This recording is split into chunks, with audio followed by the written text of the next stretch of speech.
आज हम लोग फिजिकल केमिस्ट्री का एक बहुत ही इंपॉर्टेंट टॉपिक एटॉमिक स्ट्रक्चर शुरू करने जा रहे हैं। बेसिकली ये टॉपिक जो है सबसे ज्यादा डाइवर्सिफाइड है। कहने का मतलब है कि किसी इंस्टेंट पे आपको बहुत ज्यादा केमिस्ट्री का फील होगा, बहुत ज्यादा केमिस्ट्री के तरीके से सोचेंगे, और किसी इंस्टेंट पे आप बहुत ज्यादा फिजिक्स की तरह सोच रहे होंगे। कहीं पे आप क्लासिकली सोचोगे, कहीं पे आप क्वांटम मैकेनिक्स तरीके से सोचोगे। दूसरी बात यह है कि ये चैप्टर जो है सबसे एडवांस टॉपिक है आपके केमिस्ट्री सिलेबस का, एज वेल एज मैं कहूंगा पूरे आपके जेई सिलेबस का, क्योंकि इसमें हम लोग क्वांटम मैकेनिक्स को कुछ डिटेल में पढ़ना है, उसका इंट्रोडक्शन पढ़ना है। नोट डिटेल मतलब आपके सिलेबस में डिटेल में पढ़ना है। क्वांटम मैकेनिक्स को डिटेल में आप जाकर के आगे पढ़ोगे, जेई सिलेबस के बाहर की बात है डिटेल में पढ़ना, लेकिन क्वांटम मैकेनिक्स का यहाँ इंट्रोडक्शन पढ़ना है। तो स्टूडेंट को बहुत दिक्कत होता है हाइजेनबर्ग अनसर्टेनिटी प्रिंसिपल या स्क्रोडिंगर वेव इक्वेशन या उस पर बेस्ड सवाल को करने। खैर हम लोग बारी बारी से सब कुछ पढ़ेंगे, लेकिन शुरुआत हम लोग इसमें क्या करेंगे, बहुत सिंपल जो मॉडल होगा, बहुत सिंपल जो एक्सपेरिमेंट होगा, जो आप 9th 10th क्लास से पढ़ रहे हैं, जे Thomson experiment and Rutherford experiment से करेंगे। देखिए एटम का जानकारी, जैसा कि हमने आपको बेसिक केमिस्ट्री में पढ़ा चुके हैं हम आपको, कि एटम का जानकारी डेमोक्रिटस के द्वारा दिया गया था और यह माना गया था कि एटम डिविजिबल नहीं होगा, एटम जो होगा अपना आइडेंटिटी मेंटेन रखेगा। डेमोक्रिटस के बाद बहुत सारे साइंटिस्ट लोगों ने, बहुत सारे फिलोसफर ने, डेमोक्रिटस को आप फिलोसफर बोलो ना कि साइंटिस्ट, तो बहुत सारे फिलोसफर, बहुत सारे साइंटिस्ट लोगों ने ये माना कि एटम जो होगा एक फंडामेंटल पार्टिकल है किसी भी सब्सटेंस का। एटम को हम लोग further dissociate, further classify, further हम लोग तोड़ नहीं सकते, डिसोसिएट नहीं कर सकते हैं। ये बेसिक एजम्पशन था अप टू डाल्टन। ठीक है, डाल्टन एटॉमिक थ्योरी में पहला एजम्पशन ही दिया गया था कि atom is indivisible and indestructive in nature. तो हमने बेसिक केमिस्ट्री में आपको पढ़ाया था कि एटम जो होता है इंडिविजिबल होता है, एटम जो होता है इंडिस्ट्रक्टिव होता है, जो शुरुआती असम्पशन था। शुरुआत में लोग मान के चल रहे थे।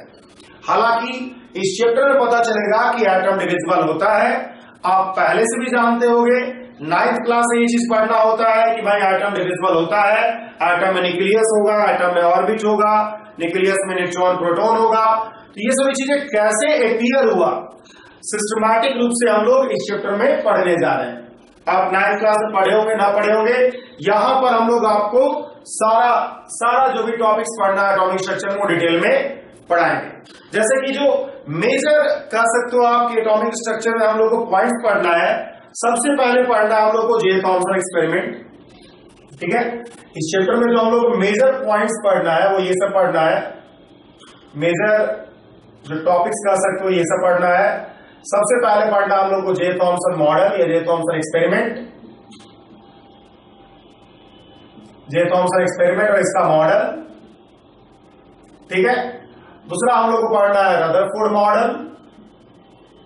इसके पहले हालांकि हम आपको और मेडिकल ऑर्डर ऑफ एक्सपेरिमेंट भी बताएंगे कि उस पे सवाल पूछा गया है, एम्स में सवाल पूछा है, बहुत अच्छा सवाल होता है उसके, इसलिए उस सवाल उसको भी करवाएंगे आपको।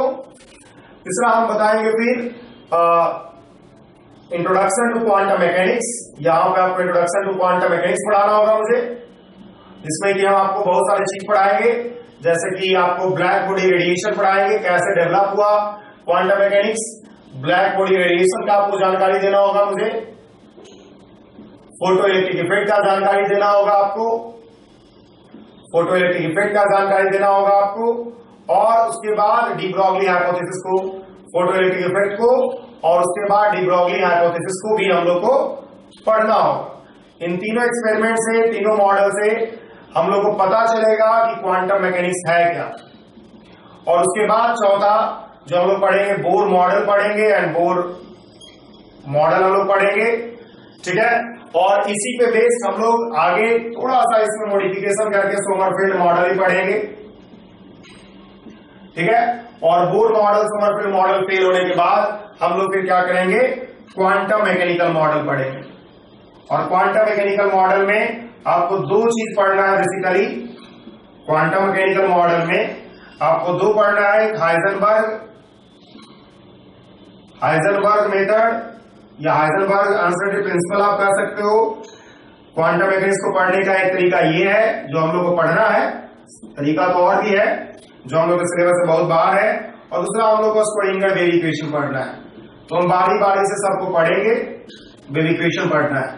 और उसके बाद लास्ट में हम आपको इलेक्ट्रॉनिक कॉन्फ़िगरेशन, लास्ट में हम आपको छठा पॉइंट हम आपको इलेक्ट्रॉनिक कॉन्फ़िगरेशन के बारे में आइडिया देंगे कि कैसे आप एटम का इलेक्ट्रॉनिक कॉन्फ़िगरेशन लिखते हो, क्या क्या तरीका है इलेक्ट्रॉनिक कॉन्फ़िगरेशन लिखने का, रूल्स क्या है, किस तरह से फॉलो किया जाता है। तो यही हमारा टोटल सिलेबस है एटॉमिक स्ट्रक्चर की बात करें तो हम लोग बारी बारी से पढ़ेंगे। जैसे पहला दूसरा पॉइंट आप लोग बहुत बेसिक में 9th क्लास से पढ़ रहे हैं, लेकिन हम लोग अब शुरुआत से यहाँ पे डिटेल में पढ़ेंगे।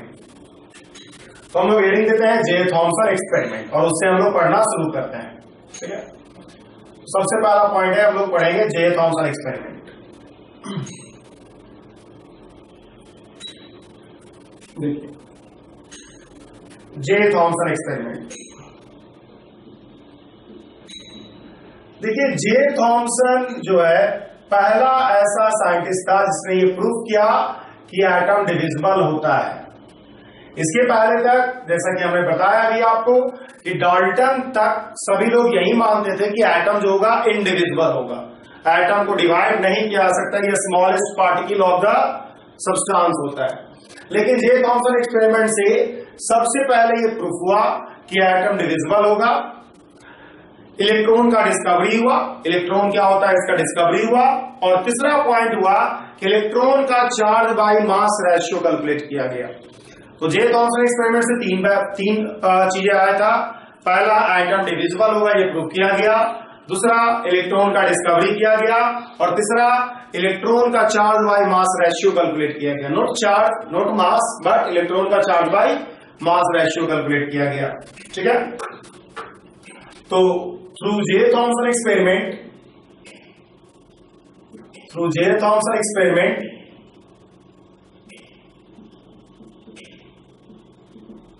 ठीक है, एक्सपेरिमेंट सबसे पहला चीज ये हुआ कि एटम वाज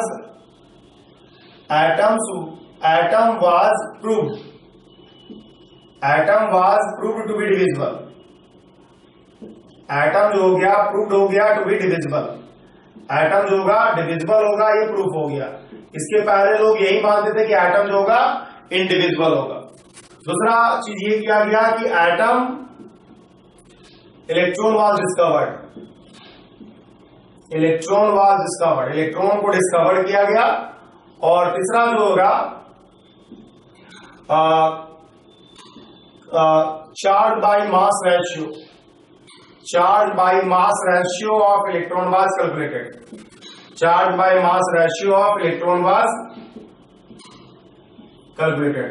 इलेक्ट्रॉन का charge by mass ratio calculate किया गया। ठीक है, तो ये तीन चीजें हैं जो कि जे थॉमसन एक्सपेरिमेंट से आया था। किस तरह से आया था, जे थॉमसन एक्सपेरिमेंट क्या है, कैसे जे थॉमसन ने अपना मॉडल दिया था, आज की क्लास में हम लोग यही सब पढ़ेंगे। तो देखिए जे Thomson experiment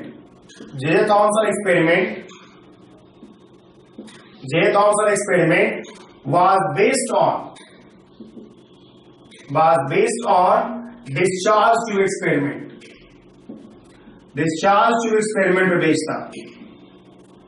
discharge tube experiment पे बेस्ड था। तो सबसे पहले हम लोग को डिस्चार्ज ट्यूब एक्सपेरिमेंट समझना होगा। डिस्चार्ज ट्यूब एक्सपेरिमेंट क्या है, ठीक है।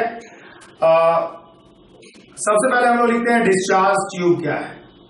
देखिए हम डिस्चार्ज ट्यूब को आपको समझाते हैं। डिस्चार्ज ट्यूब जो होता है सिलिंड्रिकल ग्लास वेसल होता है विथ फॉलोइंग सेटअप। एक सिलिंड्रिकल ग्लास वेसल है और इसमें दोनों छोर पे क्या होता है, एक मेटल प्लेट लगा रहता है। ये हमने बताया आपको, सिलिंड्रिकल ग्लास वेसल है।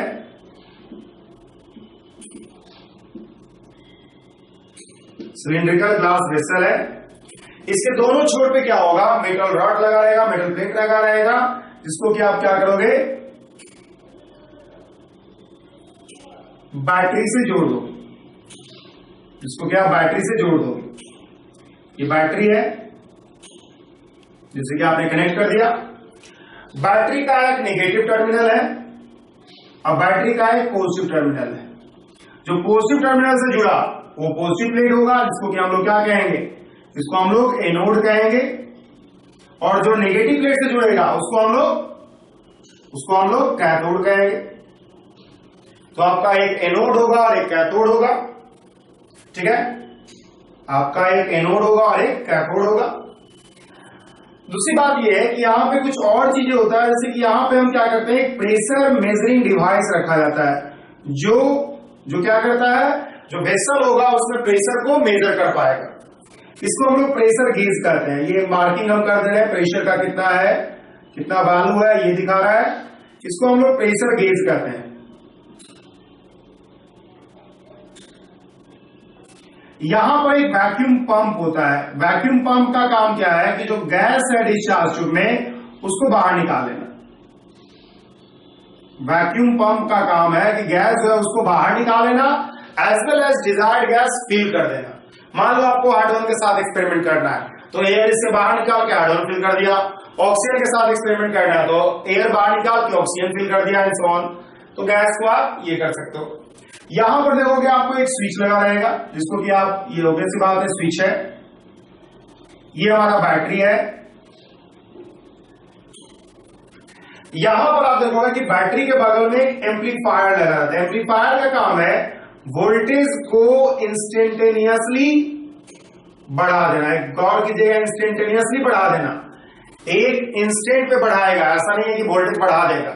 एम्पलीफायर जो होगा, ये एक एम्पलीफायर है। एम्पलीफायर का काम है वोल्टेज को फ्लक्चुएट कर देना। जैसे कि वोल्टेज आपका अगर मान लो इस तरह का है, 100 वोल्ट है, तो वोल्टेज को इंस्टेंटेनियसली मतलब इस तरह से बढ़ा देना। किसी इंस्टेंट में मान लो इसको 5000 से ऊपर कर देना। मान लो आपको एक एक्सपेरिमेंट करना है जो 5000 वोल्ट से ज्यादा पे हो रहा है, तो आपको 5000 वोल्ट से ज्यादा चाहिए वोल्टेज, तो आप 5000 वोल्टेज लाओगे नहीं, बल्कि उसमें एक एम्पलीफायर लगा के क्या कर सकते हो, वोल्टेज को फ्लक्चुएट करा सकते हो। तो इस इंस्टेंट पे जहां पर वोल्टेज 5000 वोल्ट से ज्यादा होगा, एक्सपेरिमेंट कैन बी डन। तो इस तरह से आप क्या कर सकते हो, वोल्टेज को फ्लक्चुएट करवा करके आप अपना एक्सपेरिमेंट कर सकते हो, क्योंकि इस एक्सपेरिमेंट में जो है हायर वोल्टेज का नीड होता है। तो ये सब चीजें हैं। 2 मेटल प्लेट लगा रहता है दोनों किनारे पर, जिसको कैथोड एनोड कहते हैं, ठीक है। ये नेगेटिव प्लेट है और वो पॉजिटिव प्लेट है, ठीक है। देखिए डिस्चार्ज ट्यूब, ये तो डिस्चार्ज ट्यूब हुआ। डिस्चार्ज ट्यूब एक्सपेरिमेंट से कैथोड रेज और एनोड रेज का प्रोडक्शन होता है, ठीक है, जो आप जानते होंगे, सुने होंगे डेफिनेटली। तो हम लोग कैथोड रेज और एनोड रेज होता क्या है, कैसे इसका प्रोडक्शन होता है, ये सारा कुछ हम लोग अब पढ़ने जा रहे हैं, ठीक है। तो from discharge tube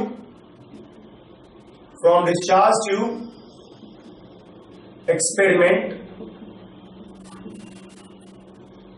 cathode rays and anode rays, cathode rays and anode rays are produced. Cathode rays और एनोड रेज क्या होता है, प्रोड्यूस होता है, और इसका कुछ कैरेक्टरिस्टिक है। तो हम लोग बारी बारी से दोनों रेज को, कैथोड रेज और एनोड रेज के बारे में पढ़ेंगे, सारा कैरेक्टरिस्टिक्स। एक प्रॉब्लम ये होता है कि कैथोड रेज को लोग समझते हैं, एनोड रेज को तरीके से लोग नहीं समझते हैं। तो हम समझाएंगे आपको सब कुछ क्लियर हो जाएगा क्या है कैसे है, ठीक है। तो देखिए हम लोग पढ़ते हैं अब कैथोड रेज। पहला हम लोग पढ़ते हैं cathode rays.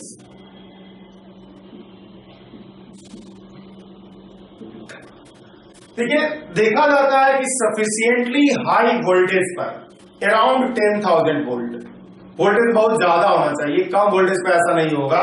Anode rays cathode raise का प्रोडक्शन नहीं होता है। तो कैथोड रेज का प्रोडक्शन के लिए सफिशिएंटली हाई वोल्टेज चाहिए, अराउंड 10,000 वोल्ट। क्या होता है, एक stream of particle cathode plate से निकलता है और जो कि एनोड की तरफ मूव करता है in straight line at low pressure. गौर कीजिएगा, स्ट्रेट लाइन में तभी मूव करेगा जब लो प्रेशर रखोगे आप। इसी को हम लोग बोलते हैं कैथोड रेज। समझ में आया? कैथोड जो आपका कैथोड है और इधर हम एनोड लिख रहे हैं, एक तरफ कैथोड लिख रहे हैं, एक तरफ हम एनोड लिख रहे हैं। तो जो कैथोड है और ये एनोड है, तो कैथोड से क्या हो रहा है, एक स्ट्रीम ऑफ पार्टिकल निकल रहा है एट वेरी हाई वोल्टेज, और जो कि मूव कर रहा है किस तरफ, एनोड की तरफ in straight line at low pressure, at sufficiently low pressure, और इसी को हम लोग क्या कहते हैं, कैथोड रेज कहते हैं। ठीक है, तो एट सफिशिएंटली हाई वोल्टेज, पहले डिफाइन कर लेते हैं इसको, at sufficiently high voltage around 10,000 volt, a stream of particles emit from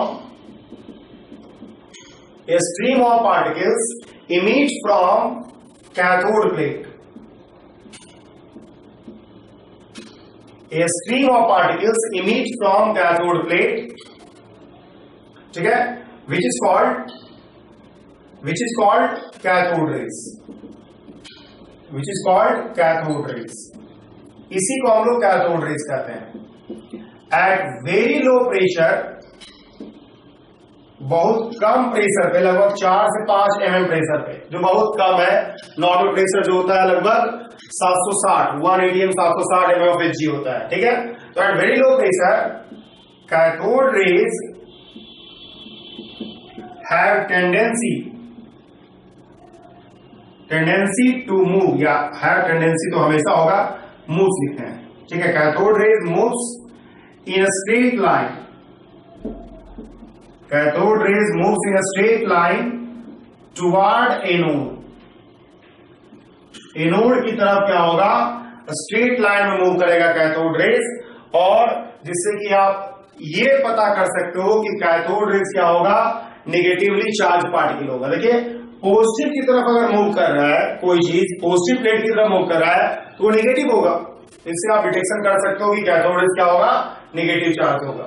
हम अब समझाते हैं कैथोड रेज का प्रॉपर्टीज। तो ये तो डेफिनेशन हुआ कि क्या होता है कैथोड रेज, लेकिन हम लोग कैरेक्टरिस्टिक ऑफ कैथोड रेज की बात करें, देखिए, ठीक है, characteristics of cathode rays,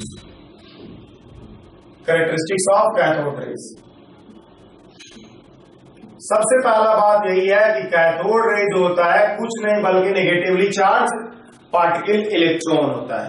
electron का एक स्ट्रीम है ये। इलेक्ट्रॉन जो होता है मेटल से बाहर निकलता है अगर आप बहुत ज्यादा नेगेटिव वोल्टेज अप्लाई कर दो। ठीक है, तो क्या होगा, cathode rays consist of negatively charge particle electron.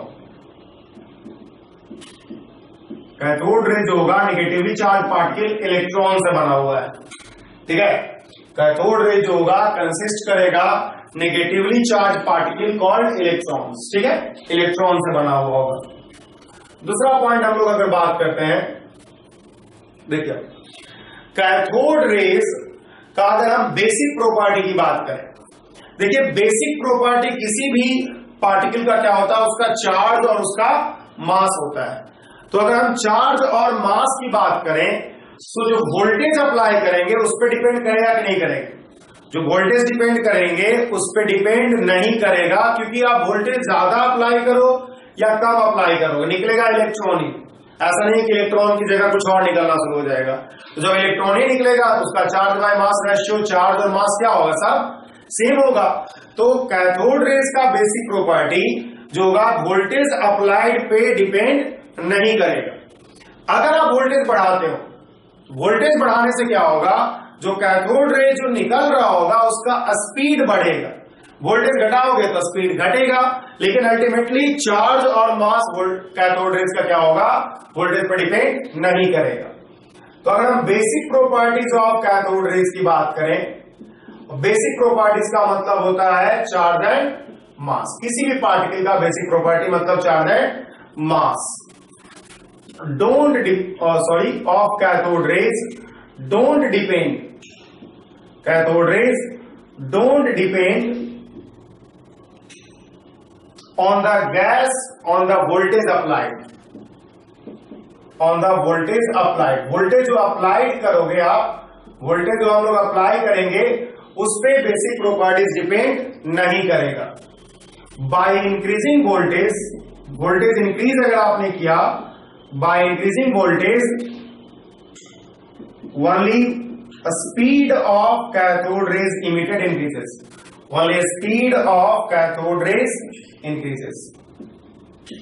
जो स्पीड होगा कैथोड रेज का वो इंक्रीज करेगा वोल्टेज बढ़ाने पर। ठीक है, यही जो है आपका कैथोड रेज का बेसिक प्रॉपर्टी है, डिपेंड नहीं करेगा वोल्टेज इफेक्ट पे। अब अगर हम बात करें कि बेसिक प्रॉपर्टी जो आप कैथोड रेज, जो हमने गैस भरा डिस्चार्ज ट्यूब में, उस पर डिपेंड करेगा कि नहीं करेगा? फिर नहीं करेगा। गैस जो आप भरे हो उससे क्या मतलब है कि जो क्या निकल रहा है यहां से, कैथोड प्लेट से क्या निकल रहा है, उससे कोई रिलेशन नहीं है गैस फील्ड का, इसलिए गैस फील्ड पे बिल्कुल डिपेंड नहीं करेगा। तो basic properties of cathode rays, basic properties of cathode rays don't depend on the gas field in discharge tube. जो गैस आपने भरा है डिस्चार्ज ट्यूब में, उस पर डिपेंड नहीं करेगा। ये प्रॉपर्टी वाला, ठीक है। अब अगर हम बात करें चौथे प्रॉपर्टी का, ठीक है, तो चौथा प्रॉपर्टी अगर हम बात करें कि अगर हम कैथोड रेज को डिफ्लेक्ट करना चाहें इलेक्ट्रिक फील्ड में, तो डिफ्लेक्ट होगा, डेफिनेटली होगा, क्योंकि कैथोड रेज पे चार्ज है। कोई भी पार्टिकल पे अगर चार्ज होगा तो इलेक्ट्रिक फील्ड उस पर फोर्स लगाएगा तो डिफ्लेक्ट करेगा। और अगर हम एक मैग्नेटिक फील्ड अप्लाई करें तो डिफ्लेक्ट होगा, तब भी डिफ्लेक्ट होगा, क्योंकि मैग्नेटिक फील्ड तब फोर्स लगाता है जब चार्ज पार्टिकल के पास स्पीड भी हो। अगर आप जानते होंगे तो इलेक्ट्रिक फील्ड के कारण जो फोर्स होता है Q × E होता है, और अगर आप मैग्नेटिक फील्ड के कारण जो फोर्स होता है Q V × B होता है। ठीक है, तो अगर चार्ज भी और स्पीड भी है, ऑब्वियस सी बात है, थोड़ा सा आपको मैग्नेटिक फील्ड का ओरिएंटेशन रखना होता है एक पार्टिकुलर डायरेक्शन में। खैर, तो चार्ज और स्पीड अगर है तो मैग्नेटिक फील्ड अगर हम किसी तरीके से अप्लाई करें तो फोर्स लगेगा, अगर चार्ज है तो इलेक्ट्रिक फील्ड क्या करेगा, फोर्स लगाएगा। ठीक है, तो चूंकि इसके पास चार्ज और स्पीड दोनों है, इसमें इलेक्ट्रिक फील्ड और मैग्नेटिक फील्ड दोनों फोर्स लगाएगा कैथोड रेज पे, और इसलिए ये डिफ्लेक्ट होगा इन external electric field and magnetic field. ठीक है, तो cathode rays deflect in external electric field and magnetic field, external electric field and magnetic field. ठीक है, कैथोड रेज होगा एक्सटर्नल इलेक्ट्रिक फील्ड और मैग्नेटिक फील्ड में डिफ्लेक्ट करेगा। ठीक है, बिकॉज इसके पास चार्ज भी है और स्पीड भी है। पांचवा, अगर हम बात करें cathode rays mechanical effect produce करेगा, मैकेनिकल इफेक्ट प्रोड्यूस करने का मतलब है कि अगर मान लो हम कैथोड रेज के पास में कोई एक फैन रख दिया छोटा सा, तो क्या इस फैन को रोटेट करने का टेंडेंसी होगा? इसको करेगा। क्यों? क्योंकि इसके पास मोमेंटम है, मास है और स्पीड है। इलेक्ट्रॉन का कुछ मास होगा, इलेक्ट्रॉन का कुछ स्पीड होगा, जिसके कारण जब ये हिट करेगा वाल को, सॉरी फैन का जो मतलब ब्लेड है उसको जब हिट करेगा तो उसको रोटेट करने का टेंडेंसी होगा। तो cathode rays produces mechanical effect, cathode rays produces mechanical effect because इसके पास मोमेंटम होता है। मोमेंटम होगा तो फोर्स लगाएगा, फोर्स लगाएगा तो मोशन में रखने का टेंडेंसी रखेगा, मोशन में लाने का टेंडेंसी रखेगा, प्रोड्यूसेस मैकेनिकल इफेक्ट। तो ये सब डिफरेंट प्रॉपर्टीज है जो कैथोड रेज के बारे में आपको जानना चाहिए, कैथोड रेज में आपसे पूछा जा सकता है। हालांकि ये बहुत इंपॉर्टेंट नहीं है बिकॉज ये सब लोग जानते हैं। कैथोड रेज बहुत आसान है समझना, तो कैथोड रेज पे सवाल कम ही पूछने का चांस है। हम लोग अब एनोड रेज पढ़ते हैं, ये इंपॉर्टेंट है बिकॉज एनोड रेज को बहुत कम लोग तरीके से समझते हैं कि एनोड रेज कैसे बनता है और एनोड रेज है क्या। देखिए, हम लोग एनोड रेज पढ़ते हैं, एनोड रेज के बारे में पढ़ते हैं।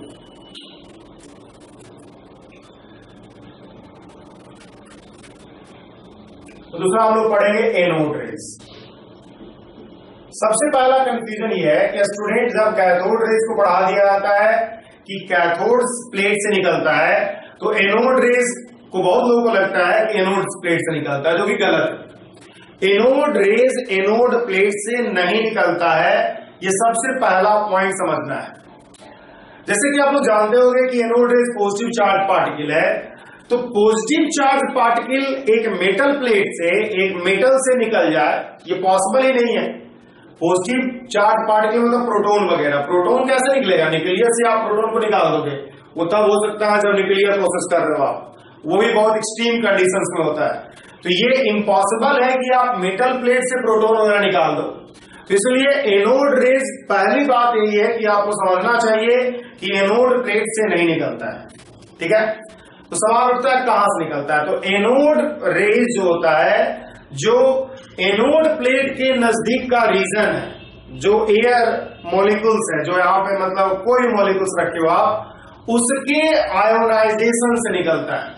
और सिंस एनोड प्लेट के नजदीक से निकलता है, और इसलिए ऐसा लगता है, it seems that anode rays emit from anode. Actually, anode rays emit from the region present near the anode plate, जो उस तरह से बनेगा because of ionization of gaseous particles, gaseous molecule present at that region.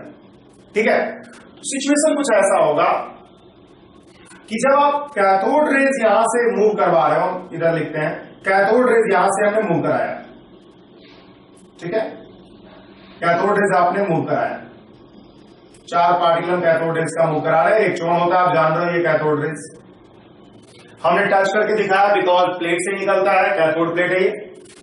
और यहां पे आपका क्या है? Anode plate. ठीक है, तो एक चीज भी, एक और चीज गौर करने लायक है कि compare to cathode rays, anode rays ज्यादा वोल्टेज पर निकलता है। जैसे कि हमने बोला कैथोड रेज के लिए 10,000 वोल्ट चाहिए, तो एनोड रेज के लिए 11,000 12,000 वोल्ट चाहिए, मतलब ज्यादा वोल्टेज चाहिए, और लो प्रेशर पे निकलता है। ज्यादा वोल्टेज करने पे जो speed of emitting cathode rays होगा वो क्या होगा? ज्यादा होगा। तो पहला तो ये चीज है कि कंपेयर टू कैथोड रेज, सबका मतलब है कुछ, इसलिए हम दिखा रहे हैं कंपेयर टू कैथोड रेज। ठीक है, anode rays emit at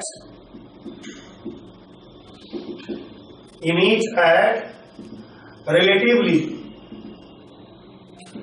higher voltage,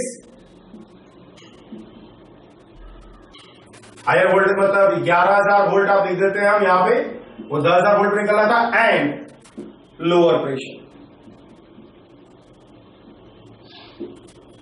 lower pressure पे वहां पे 4-5 mm पे निकला था, यहाँ 0.4 0.5 mm पे निकलेगा, 10 गुना कम प्रेशर पे मालूम निकलेगा। तो क्या होगा? जब आप ज्यादा वोल्टेज रखोगे तो ज्यादा यहां पे क्या होगा? कैथोड रेज का काइनेटिक एनर्जी होगा जो इमिट कर रहा होगा यहां पर। अब जब कैथोड रेज पॉजिटिव प्लेट की तरफ जाएगा तो इसका काइनेटिक एनर्जी और बढ़ेगा। हम जो एरो का लेंथ दे रहे हैं उससे आप समझ लो हम इलेक्ट्रॉन का स्पीड बना रहे हैं, कि स्पीड बढ़ रहा है, एरो का लेंथ बढ़ रहा है मतलब स्पीड बढ़ रहा है। उसके बाद यहां पर आने पर, इस रीजन में आने पर क्या होगा? कैथोड रेज का जो काइनेटिक एनर्जी होगा एकदम नियर मोस्ट है एनोड रेज के, जो कि हम नियर मोस्ट नहीं दिखा सकते हैं क्योंकि हमको कुछ यहां पर लिखना भी है, तो इसलिए वो नियर मोस्ट है, बता लीजिए। वहां पर जाके क्या होगा? स्पीड जो होगा मैक्सिमम हो जाएगा। ठीक है, तो हम यहां पे हम मैकेनिज्म बता रहे हैं आपको, production of anode raise. Anode rays का कैसे प्रोडक्शन होता है। ठीक है, तो सबसे बड़ी बात है कि as cathode rays move toward anode plate, anode plate की तरफ जैसे जैसे मूव करेगा, its kinetic energy increases and becomes maximum at कहां पर? एट या एकदम near anode plate. Anode plate पे क्या होगा? मैक्सिमम हो जाएगा।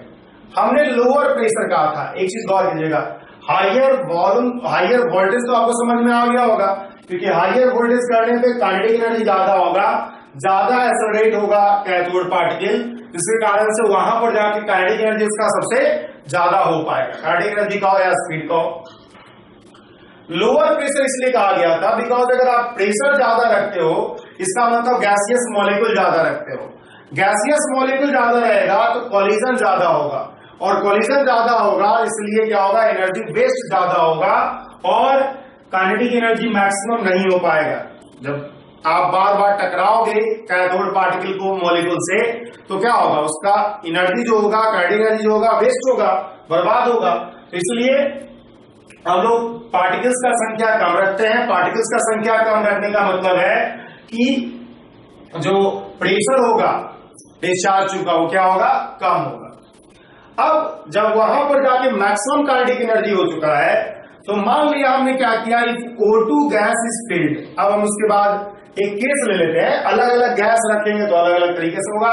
हम एक केस लेते हैं, O2 gas is filled in discharge tube.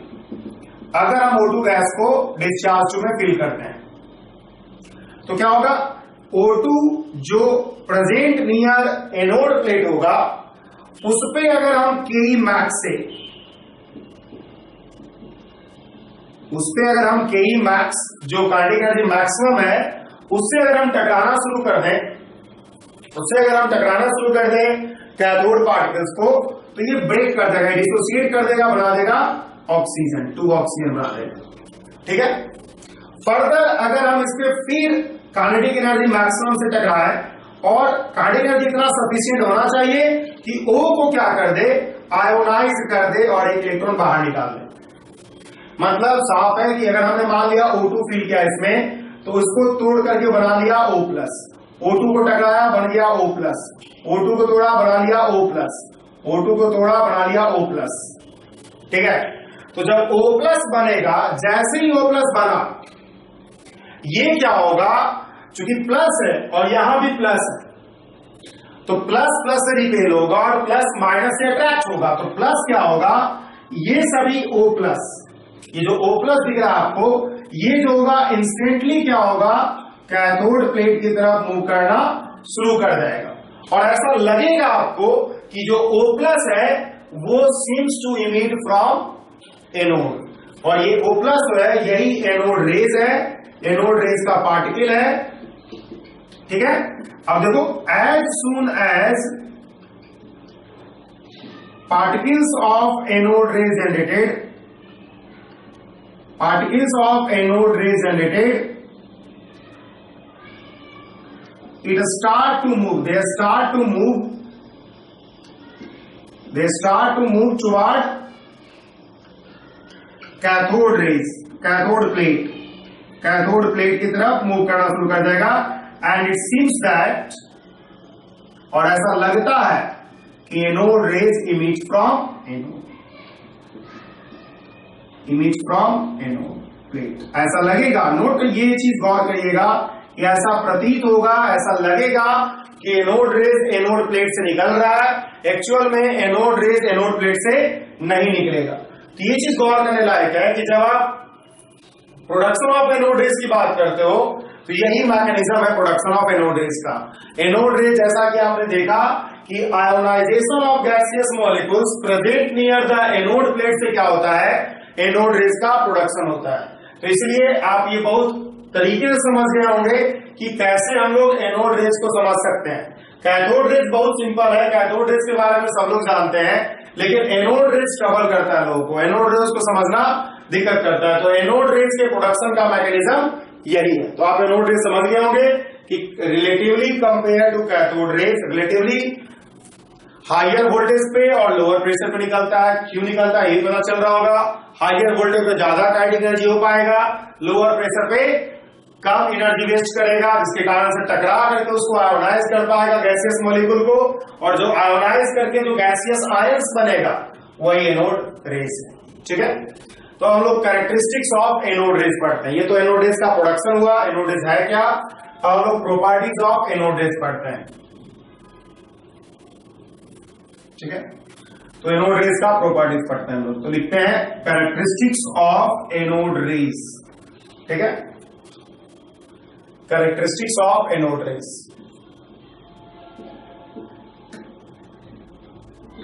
Characteristic of anode raise. सबसे पहला पॉइंट यह है कि एनोड रेज होता है पॉजिटिवली चार्ज गैसियस आयंस होता है। एक चीज कंफ्यूजन होना चाहिए कि पॉजिटिवली चार्ज गैसियस आयंस होगा, ये प्रोटॉन नहीं होगा। ये बात गौर करना है। प्रोटॉन किसी एक खास केस में हो सकता है, कब? जब हम हाइड्रोजन गैस फिल करेंगे डिस्चार्ज ट्यूब में। अगर हम H2 गैस फिल करेंगे डिस्चार्ज ट्यूब में, तब जाकर के H+ बनेगा, और H+ जो होता है प्रोटॉन होता है। H+ आप समझ सकते हो, H+ प्रोटॉन होता है। H मतलब एक प्रोटॉन एक इलेक्ट्रॉन, इसमें इलेक्ट्रॉन होता नहीं है, तो H+ का मतलब एक प्रोटॉन, ठीक है। तो H+ होता है एक प्रोटॉन होता है। तो कैरेक्टरिस्टिक ऑफ एनोड रे में सबसे पहला पॉइंट यही है कि एनोड रे जो होगा वो पॉजिटिवली चार्ज गैसियस आयंस होगा। ये जो होता है प्रोटॉन से बना हो सकता है, बशर्ते कि जो हम गैस भरे डिस्चार्ज ट्यूब में वो क्या करें, हाइड्रोजन गैस भरें, ठीक है। तो anode rays consist of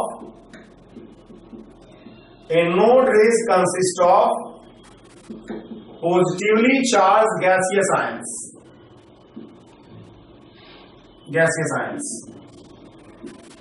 It can be consist of proton.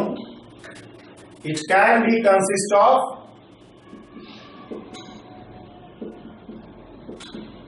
proton if proton मतलब हम लिखते हैं यहां पे H+. If H2 gas is filled in discharge tube. अभी आपको बताया गया कि जैसे हम O2 गैस भर रहे थे तो O+ बन रहा था, तो उसी तरह से अगर हम H2 गैस भरेंगे डिस्चार्ज ट्यूब में तो H+ बनेगा, और इसलिए क्या होगा, प्रोटॉन हो सकता है बस एक केस में। ये सब पूछा आ सकता है कि प्रोटॉन कब होगा, कब होगा, हो सकता है कि नहीं हो सकता है, ये सब चीजें। दूसरा पॉइंट है कि अगर हम बात करें basic properties of anode raise, मतलब उसका चार्ज एंड मास फ्री, तो basic properties of anode raise, basic property of anode raise, ठीक है, मतलब चार्ज एंड मास वोल्टेज पे डिपेंड करेगा कि नहीं करेगा। तो देखिए वोल्टेज पे बहुत स्लाइटली डिपेंड करेगा, बहुत कम डिपेंड करेगा, स्लाइटली डिपेंड करेगा। कारण क्या है, देखिए ये थोड़ा समझना मुश्किल होता है, लेकिन हम बताते हैं आपको समझ में आ जाएगा। जैसे कि हमने कहा कि O से O+ बना दिया, इलेक्ट्रॉन टकरा करके Ke-max के साथ इसको O+ बना दिया।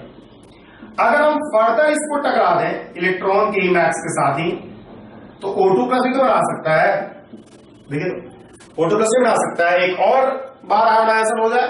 हालांकि एक और बार आयोनाइजेशन होना बहुत टफ काम है, प्लस से इलेक्ट्रॉन निकालना बहुत टफ काम है। जो एनर्जी इसमें लगेगा उससे बहुत ज्यादा एनर्जी इसमें लगेगा, इसलिए जो काइनेटिक एनर्जी के साथ ये प्रोसेस हो पाएगा उससे बहुत ज्यादा काइनेटिक एनर्जी चाहिए इसके लिए, और काइनेटिक एनर्जी अगर बहुत ज्यादा बढ़ाना है तो वोल्टेज बहुत ज्यादा बढ़ाना होगा। मतलब वोल्टेज को थोड़ा सा चेंज करने पर O2+ जनरेशन नहीं होगा। तो हम लोग कह सकते हैं कि थोड़ा सा डिपेंड करेगा, वोल्टेज को बहुत ज्यादा से इंक्रीज करोगे तब जाके प्रॉपर्टी में चेंज दिखेगा। तो basic properties of anode raise slightly depend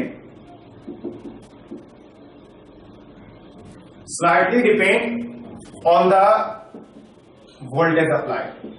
जो वोल्टेज अप्लाइड करोगे उस पर बहुत कम डिपेंड करेगा। बहुत ज्यादा से वोल्टेज अगर आप चेंज करते हो तब ये पॉसिबिलिटी है कि जो चार्ज और मास है वो चेंज कर जाए, बेसिकली चार्ज नॉट मास। अब देखिए अगर हम बात करें basic properties of anode raise, gas field in discharge tube पे डिपेंड करेगा कि नहीं करेगा, तो डेफिनेटली करेगा, बिकॉज गैस ही से क्या हो रहा है, एनोड रेज का प्रोडक्शन हो रहा है। जिस तरह का गैस भरोगे उस तरह का आयन बनेगा। मान लो आपने O2 भरा तो O+ बना, H2 भरा तो H+ बना, N2 भरा तो N+ बना, आर्गन भरा तो Ar+ निकलेगा। तो यही है, तो ये डेफिनेटली डिपेंड करेगा। तो basic properties of anode raise